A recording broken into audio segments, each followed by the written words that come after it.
Rafael Lutilla is no longer chief of the Department of Environment and Natural Resources.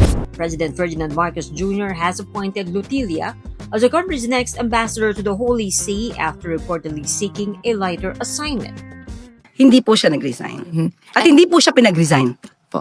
Replacing Lutilla is DENR Yusek Juan Miguel Cuna. Bago maitala bilang acting secretary ng DENR, nagsimulang manilbihan si Cuna sa departamento mula 2008 bilang Provincial Environment and Natural Resources Officer hanggang 2010. Naitalaga rin si Cuna bilang direktor ng DENR mula 2010 hanggang 2015 at naging Assistant Secretary noong 2017 at Undersecretary ng parehong taon.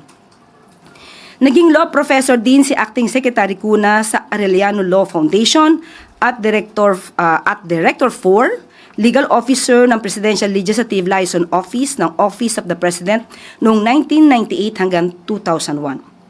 Upang masiguro ang tuloy-tuloy na operasyon sa DENR, nagpapatuloy ang matiwasay na transisyon sa pagitan ni Secretary Lutilla at Cuna. The Politico first reported about the looming appointment of Cuna to the helm of DENR in January. The latest cabinet change came after Lutilla failed to get the nod of the Commission on Appointments.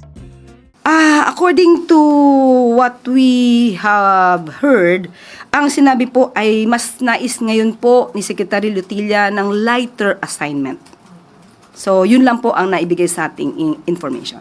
Why? Bakit po lighter assignment? Ambassador to the Holy See. Baka lagi po siya magdarasal.